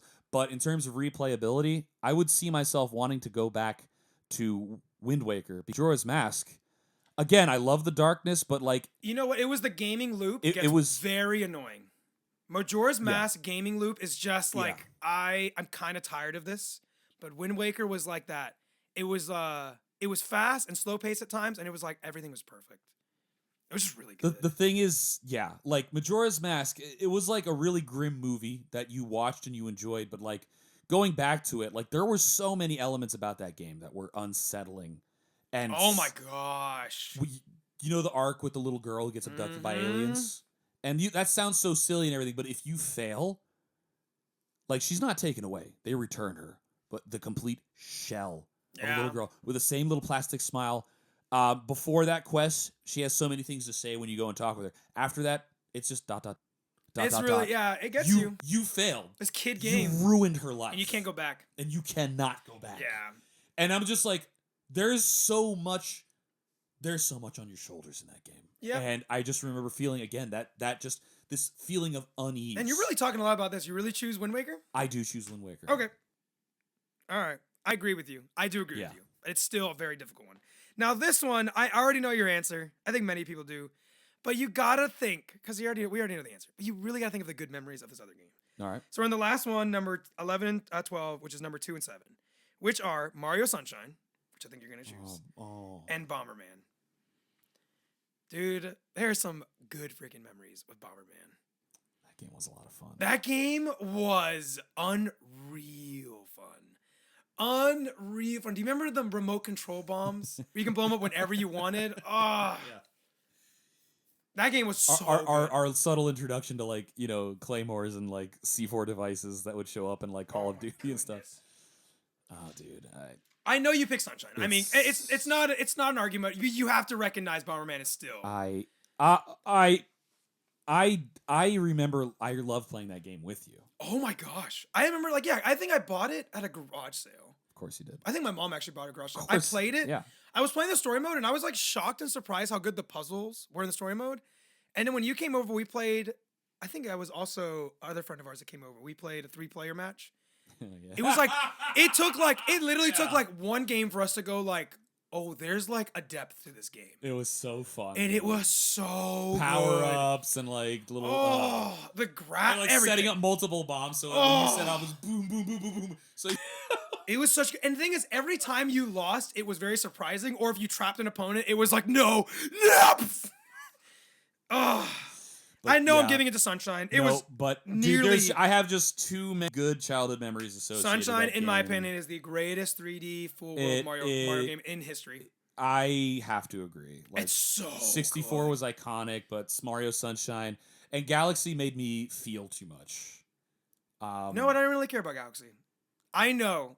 I did not play all the way through. It was another one of those melancholy games. Probably. And I love that, but not for Mario. But it was a nice little change, like Sunshine was Thousand Year Door was. But Sunshine was just something fun. else. It was happy. It was like it put you in the mind for tropics, and we grew up in Florida. Yeah. So it was like this whole sunshine. Yeah. But even the whole gameplay loop of like watering away the ink, the flying with your jet, changing your jet to like a rocket jet or the speed jet. Do you remember those little puzzles in the sky that you would do? And the stupid freaking Pianto one where you have to like line yourself up to be thrown. Hey, I'm a Chuckster.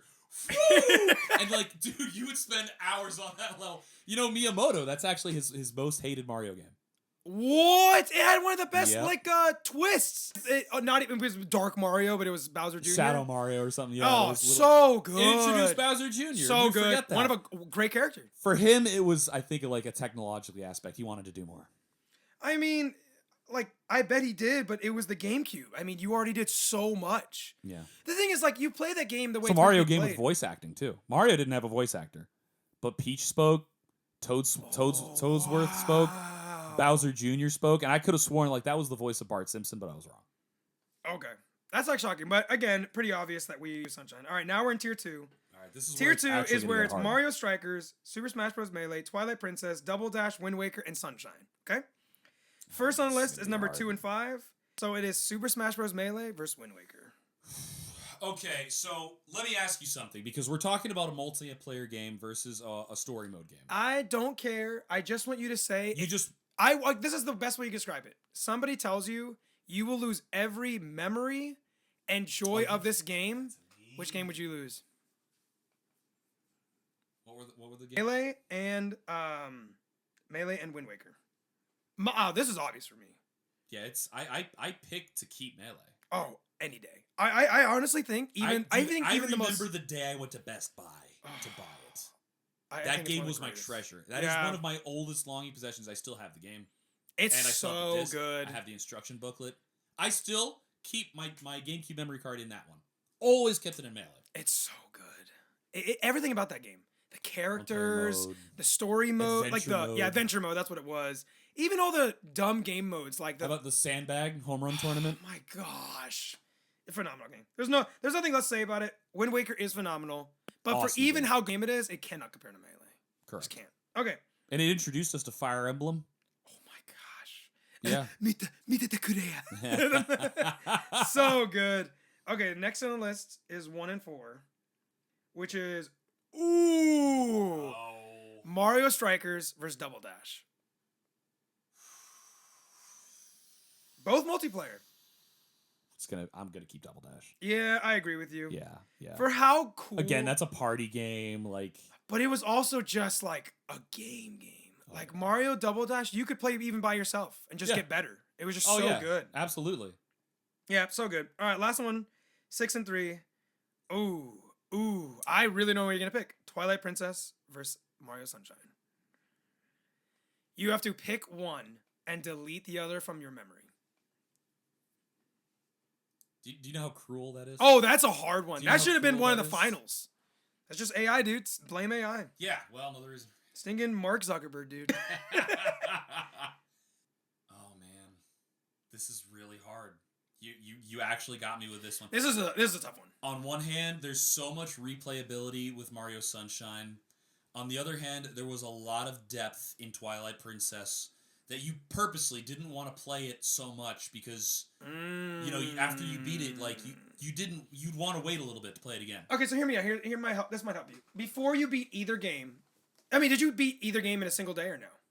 Oh heavens no. Okay, so I beat Twilight Princess over the course of the winter break. Which game when you this is when you were younger. Which game did you wake up and you were like, I cannot wait to play this game again.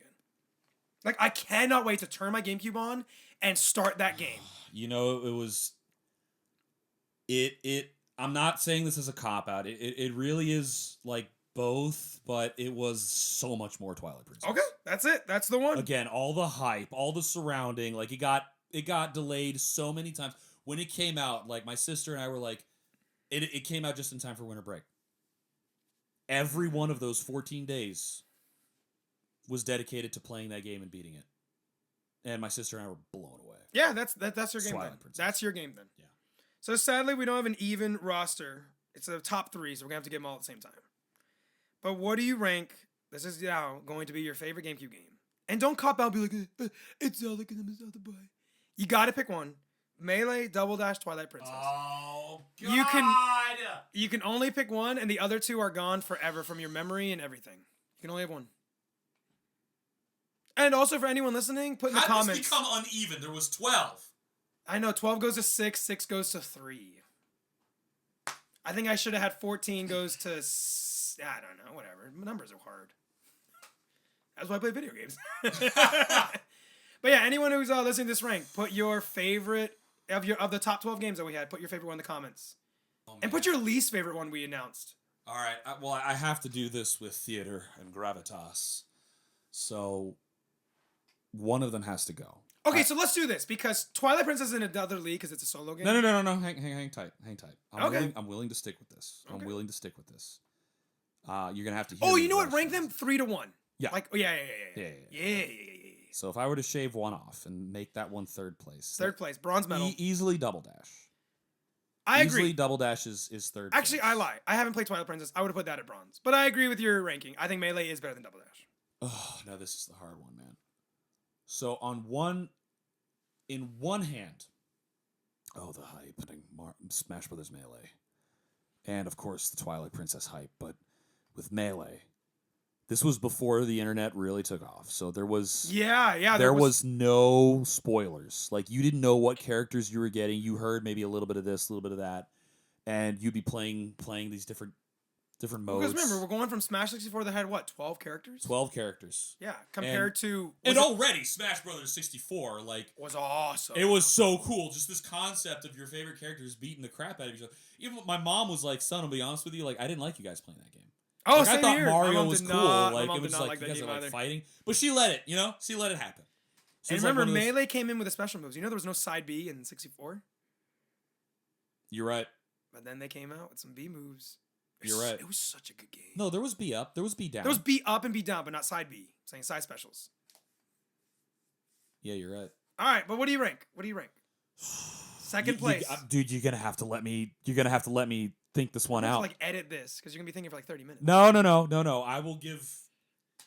I will give reasons for it. Oh man. So the mystique, the mystery of Smash Brothers Melee. At any moment, you could unlock a whole new character. I had no idea Mewtwo was in the game. Oh my gosh, I forgot about the that. sirens. Woo, woo, woo, woo. Oh, approaching. Yeah, I forgot. Mewtwo, Such a cool character. Oh yeah, his man. floatiness, the uppy teleport, his shadow ball, and his reflect was different because his reflect could also like flip your character over. He could do the little stun you move, and he was just this. I think I lost to Mewtwo and I lost to Falco. Oh yeah, Falco's broken. I'm gonna. But Falco was but then Ganondorf. I had no idea. Ganondorf was in the game. That was so. That's right. He's not the original 12. That was so cool. The replayability, the cruel melee, 100-man melee. I have so many hours in that game. How many times it was like, bro, I'm coming over to your house. Like I'd bring my controller wrapped up. Because you have to recognize that Twilight Princess is a non-replayable game. Like yes, you can, but you're not meant to. So you do have to replay the game. Yeah, but you're not. The thing is, you're not meant to. You know what I mean? It's not like it was designed for you to be like, oh, you should play this game over and over. Where Smash is, no, it's a story. So you can't compare the hours. You just got to compare the experience. What experience truly was so breathtaking to you that you were like, this is my GameCube game? You know, the thing is, those games came in different periods of my life. Smash Brothers Melee came in 01. I was 9 years old. Wasn't it one of the original GameCube games? Yeah. Yeah, it was. Yeah. Oh, yeah. Twilight Princess was not. I was 9 years old when that game came out. I was 9 years old, so I was still very much a child. But you played that game up to your low 20s. Yeah, I remember many years ago. I was just playing Melee, and you know how you would get those like achievement unlocked screens. You've done X amount of matches, and I remember getting one of those, and I think it might have been oh my gosh, do you remember collecting trophies in Melee? Oh, the trophy. Oh, the slot machine. The slot machine, like the gacha machine, where you had to put enough coins in, it would get a new trophy for you. You don't remember that? Was that in Melee? Yeah. Oh, wow, dude, you got me. There's so much in that game. Yeah. There was those little modes that just don't exist anymore. There's so much in that game. So much. You're speaking so highly of Melee, but nothing of Twilight. Well, now I have to get into Twilight. Yeah, go ahead and get Twilight. We're running out of time. That came to me at a different stage of my life. I was, I think, a teenager. 03, I was 05, I was 13 years old. Okay. And you have to understand, 2005 was a very bad year for family in terms of people that we lost. And that's when things of more gritty, darker, and grim nature actually started to speak to me a little bit more. Because I realized... My princess is that. I realized that life has these components. And there was something that in this game that reflected a side of me that I always felt you couldn't show it to other people. You like sadness, melancholy, grim, you know. I always felt like I was supposed to be just, you know, always a happy little kid. We're black. Growing in my skin. Yeah, I get you. It was around the same time I started getting into that music and everything. Yeah. But you know something, man? Emotional connections mean too much to me. I have to go with Princess. Oh, I'm shocked. Got emotionally involved with that game. It was the first time that a Zelda game really did that. Like, let's be real. Link is not a character you connect to. Link is a vessel. They call him Link because he links you to the game. The story of... Basically, let's be honest. If you haven't played Twilight Princess... I have not, so Midna I can't. Yeah. is the main character in that game. You are essentially playing and seeing her arc as Link, as it relates to the Zelda knowledge that you have. The Twilight of... the Twilight... Triforce of courage to Link, wisdom to Zelda, and then if you haven't played Twilight Princess by now, I'm sorry, Ganondorf is in the game. And when he was revealed to be in that game, it's what? Dude, my sister and I were so beside ourselves because it was like there was this massive villain that wasn't Ganon, and when he goes down, holy crap, it was Ganon. But again, there was emotional components to everything. Dude, not just the music, the somberness of it all, but the darker colors, the ambience of the game was so just enveloping. Yeah. I have to give it to that. Dude, Twilight is your... So you heard it here, dude. This big dude's favorite game is Bomberman. Best game! Pikmin 2, idiot. Dude, we're back, man. We're back. We're back. And we promise, guys, you know, thank you for being like, guys, when's the next TBD episode coming out? When's the next episode coming out? You know? Mm-hmm. Totally appreciate you guys for not giving up. I know. Or right? if you gave up, we're glad that you're back and that you're listening. So the cool thing is we're definitely going to make the effort to do more of these.